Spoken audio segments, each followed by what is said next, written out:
Alright, we're down to the last lesson or two on basic statistics, and we're beginning to review.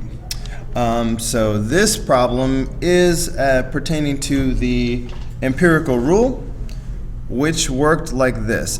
First we need to draw and label the normal curve, that bell-shaped curve, so let's do that, with a standard deviation of 8 months. Now, as you know, the mean goes right in the middle, so that's why we put the 90 right there.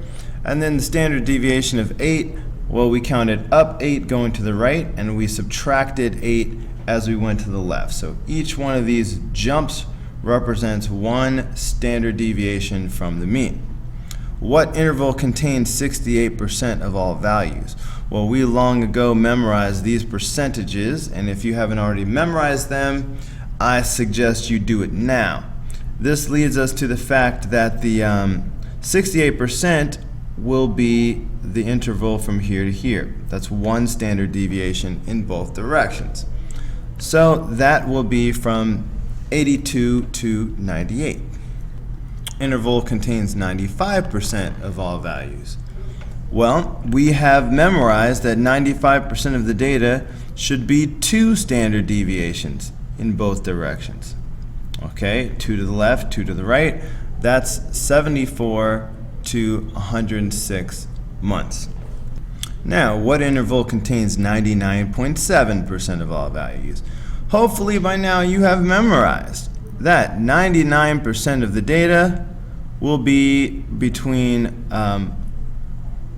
will be 3 standard deviations in both directions. If you go 3 standard deviations to the left of the mean and 3 standard deviations to the right of the mean, that is 99.7% of the data. You just have to memorize that. So that should be from 66 months to 114 months. Okay, now what percentage of trees survive between 82 months and 106 months? Okay, well, 82 months is here, 106 months is here. So what percent do we have between those 2 points in that interval? Well, like we said a minute ago, we know that this is 68% of the data. That's one standard deviation in both directions. So all we have to do is take that 68% and add 13.5%. And I believe that is 81.5%. All right, the next question asks, how long do the worst 16% of trees last? The poorest, sickest 16% that don't live very long. So if we're talking about the shortest lived trees, we should be looking at the left end of the scale. And if I start adding up these percentages, the first interval, that's just 0.15%. If I take the first 2 intervals combined, that's 2.5%. It takes the first 3 intervals combined to add up to 16%. Okay, so this is the interval that you should be looking at. Okay, so this interval represents our 16%. Now, as we do this, don't forget that to the left, this interval goes forever. This last interval does not end. So if I want to describe this interval, I'm going to need an infinity over here. Okay, I cannot, there's no beginning and end like I have for B, C, and D. Okay, so if I want to use an interval, because this is on the left, we will do a negative infinity. So I can say, well, from negative infinity to 82, that would be the bottom 16%. Or if you want to do it in words, you can say something like less than 82 months, something like that. Okay, all right, let's look at the next one. How long do the best 2.5% of trees last?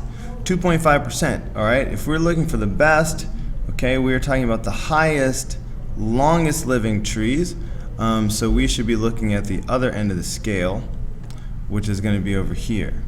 Now we want the best 2.5%. Okay, and again, this one interval is 0.15%, but if I add these two intervals together, these add up to 2.5%. Okay, so this is the interval we want. Again, please understand that this last interval goes forever to the right. There is no end, so I can't say, 106 to something, and then cap it off on the other end. All right, so instead, I have to do an infinity, like this. Or in words, I can say something like more than 106 months. Okay, what percent of trees last at most 74 months? A lot of kids get up on the grammar here because they see the word most and they want to start doing above. But at most 74 means that 74 is the highest possible. So at most 74 actually means 74 months or less. It means 74 is the most that you can have, but you can have less than 74. Okay? So 74 months or less, and they want to know what percent that is. So 74 or less would be like right here. So 74 or less. All right, that's what at most 70 means. So looks like we need another negative infinity because this goes forever. Or I could just say, no, they want a percentage. Sorry. So for the percentage, we're just going to add up these values. And again, 0.15 and 2.35 together make 2.5%. So that's what we're looking at. Okay, what percent of trees last at least 98 months? At least 98 means 98 or more. Okay, at least 98 means 98 is the lowest amount possible. So this means 98 or greater. So, and again, for some reason, a lot of kids have trouble with that and want to do less than. Okay, but if I have at least $10 in my pocket, that means I might have 11 or 12. I just made myself forget the numbers. At least 98. So that means 98 or greater. Don't forget this goes forever. But basically, we're just adding up these three percentages. All right, and we've seen this in previous problems, so you're probably beginning to accidentally memorize that the sum of these three intervals is 16%. All right, you don't have to memorize that, you can always add them up, but there you go. So 16%. All right, there you go. Okay, let's move on to Roman numeral 2. Okay, we have to predict the standard deviation of the sample means. Whoa, that sounds complicated. All right, well, in a previous lesson, we learned about this little formula right here. And we need to break this down to make sure you understand. For a long time, we've known that this symbol represents standard deviation. But now that we're working with samples and populations, we really need to be more specific that this symbol, sigma, represents the standard deviation of a population, specifically population. If I want to talk about the standard deviation of a sample, we just use S. Now in this formula, I'm also throwing in this additional symbol. Now we know that X bar, we always said that that was the mean. Again, now that we're dealing with samples and populations, we're going to be more specific. X bar, it represents the sample mean. Okay, population mean, we actually should use this letter mu. Okay, so X bar is really sample mean, the smaller group. So if you put those two symbols together, the sigma and the X bar, this means the standard deviation of sample means. Okay, I know that's a lot of words, a little cumbersome, but it's just these two being put together. Standard deviation of the sample means. And then we have the square root of n, and in statistics, n is sample size, how many members there are to the sample group. Okay, so look, whenever you see phrases like standard deviation of the sample means, okay, you can see in this example right here, if the standard deviations of the sample means was, okay, that is a signal to you that we are very likely to be using this formula right here. Now, looking at the problem that just came up in today's lesson, let's see if you can spot that phrase. The lifespan of a population of New York trees has a standard deviation of 8 months. A scientist takes 10 samples of these trees. In each case, the sample size is 13. Predict the, wait for it, standard deviation of the sample means. Look, as soon as you hear that phrase, standard deviation of the sample means, you should be on alert that it's very likely that we're going to wind up using this formula right here. Okay? So let's see what we can do with that. Now, let's see. I see sample size is mentioned right here. Okay? Sample size is n. Now, this symbol over here is the standard deviation of the population. Do we have that? Well, it says the lifespan population of New York trees has a standard deviation of 8 months. So this 8 months then is the standard deviation of the population. So this is our sigma. All right? That means the only thing that we don't know is the standard deviation of the sample means. Okay?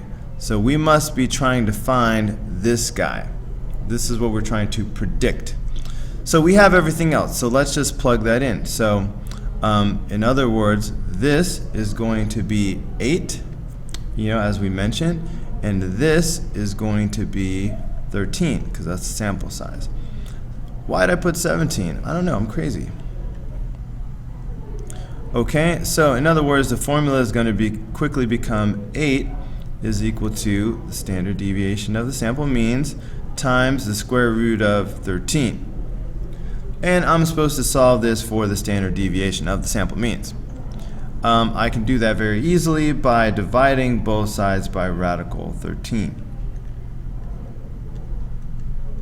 Alright, so as an exact answer, alright, this equation is going to become standard deviation of the sample means will equal 8 over radical 13. Did I really just put a 3 right there?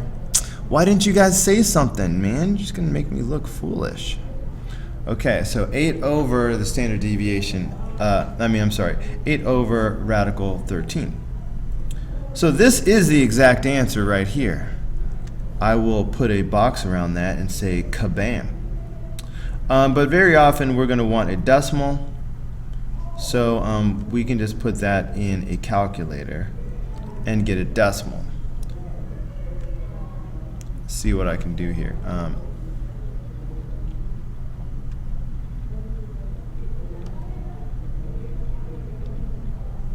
Okay, so 8 over radical 13. Toggle it. Okay, so that is approximately 2.22. It's a lot of 2's, man. Okay, so that should be the standard deviation of the sample means. That's how you do that. Okay, now looking at part 3. Animal control takes 9 samples from the population of New York City cats.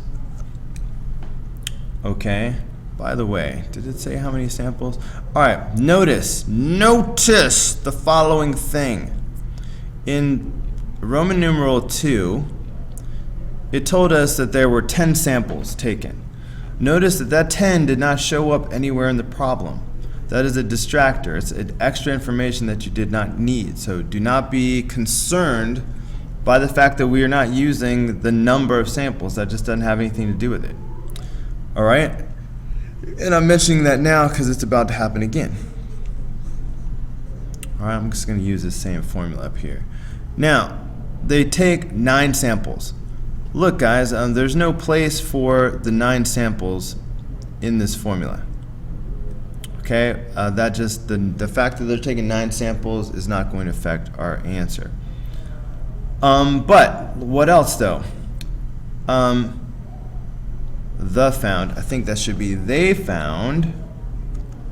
They found the mean weight and the standard deviation for each sample. In each case, the sample size is 7. Ding, ding, ding. Okay, that's one of the things that we needed, is the sample size. Okay, sample size is 7. That's our n. What else we have? They found that the standard deviation of the sample means was 2. Okay, and that's the wordy one, standard deviation of the sample means.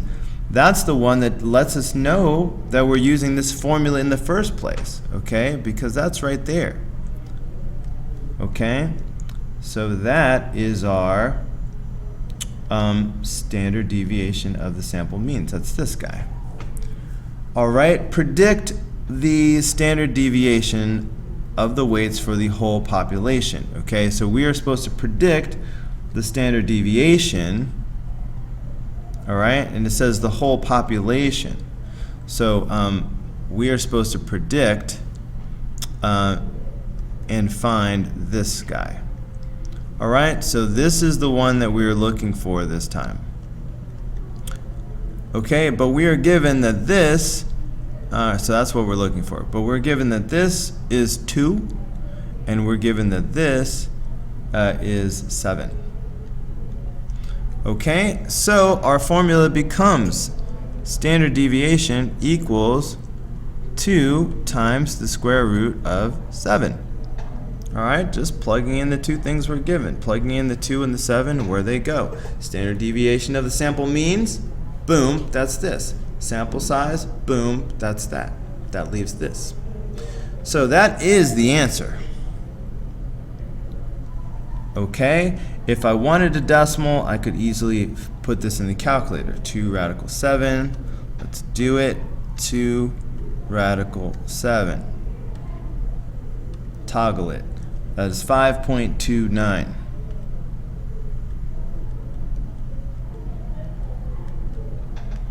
Okay, and that is how you do that. Let's move on.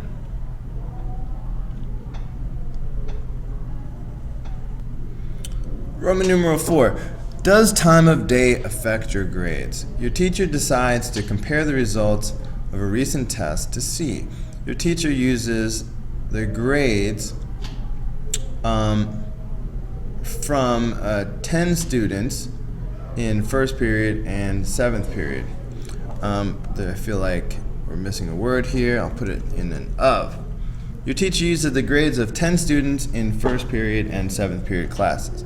So here are the 10 students from first period. Here are the 10 students from 7th period. Which class has more consistent grades? Well, which one of these statistics is going to tell us which class is more consistent? The mean? The median? No, the standard deviation or the variance. All right, so anyway, our first step is to put this data in the calculator. Let's start with first period. Let's go straight to the calculator. Hit your data button and just reset your calculator. Let's clear all this out.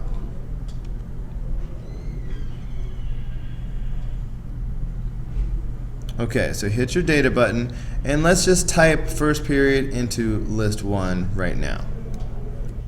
Okay, see here I've just entered all the data for class 1.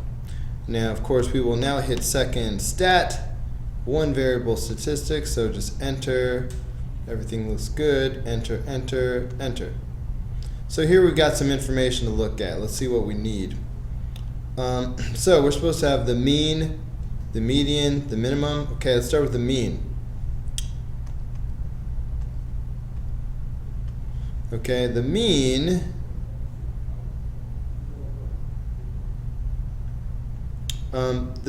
is 86.7.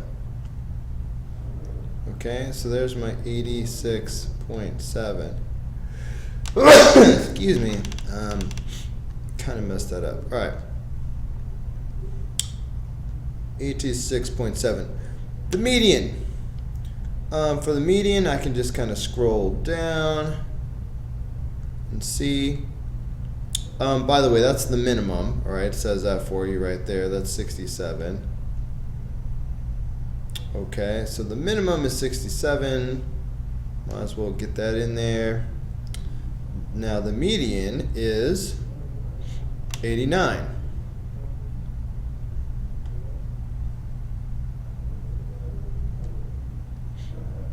All right, the maximum obviously is 100.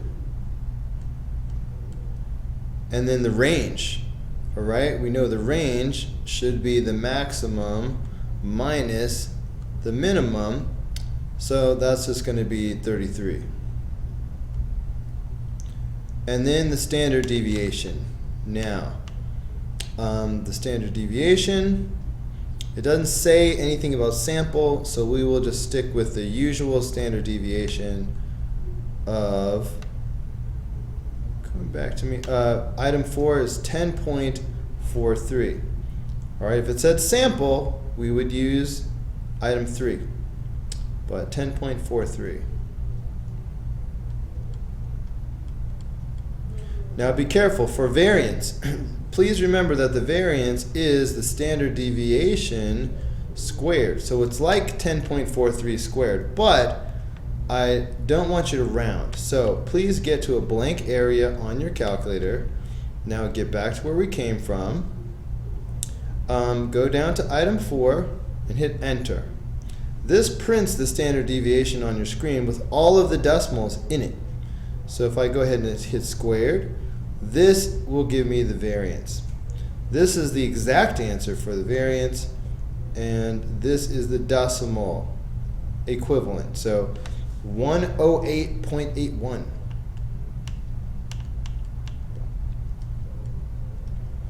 All right, and that's how you do that. And then we'll do the exact same thing for 7th period. All right. And these are the numbers you should get if you do the same thing for 7th period that we did for 1st period. Now, which class has more consistent grades? We still need to answer that question. Now, consistency is all about the standard deviation. And it's really whoever has the lower standard deviation will have more consistent grades. So that's why this is the number that tells us that 1st period. All right, the 1st period grades are more consistent because they have a lower standard deviation of lower than 11.3. Let's move on down. Now, writing those summary statements, remember your 4 sentences.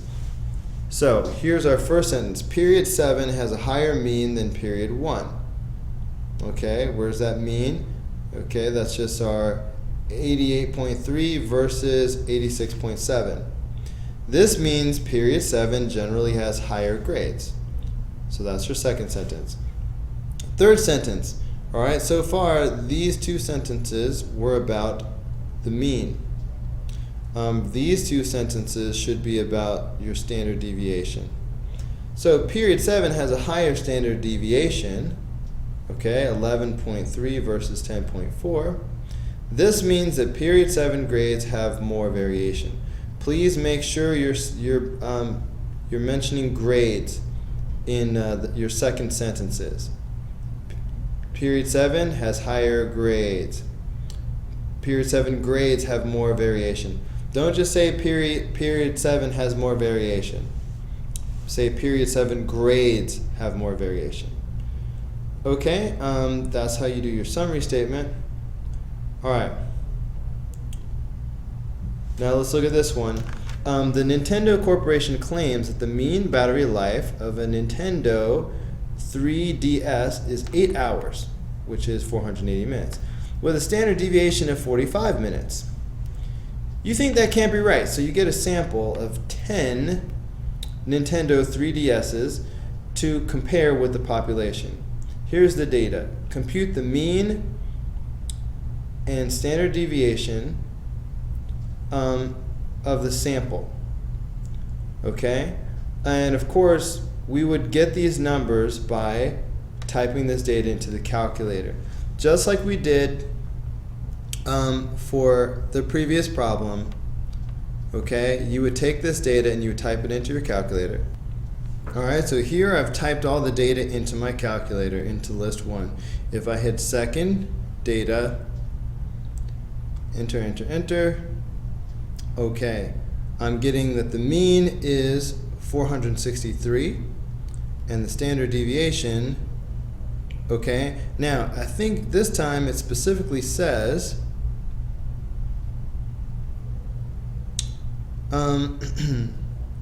we are supposed to write a summary statement to compare the mean and standard deviation of the population with the sample.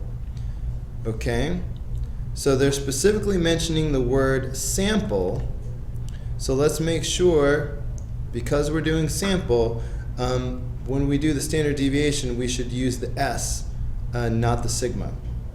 Okay? So looking back at our calculator, we're going to look at the 45.5. Okay, so that's how we got for the sample. We have this mean and we have this sample standard deviation, and that's what we're going to compare to the population. Okay, so we are comparing. Now it says for the population, this was the mean that we're comparing right here, and this was the standard deviation of the population compared with the sample here. Alright, so these are the comparisons that we're going to make. And so we will do our 4 summary statements just like we did in the previous problem. Alright, 2 of the statements should be about the mean, and that's these 2. And then these 2 should be about the standard deviation. All right. The first sentence is always the facts, and the second sentence is the meaning. Okay, and so one last time. So this will be the facts, and this will be the meaning. I'm running out of space. So the sample has a lower mean than the population, 463 versus 480.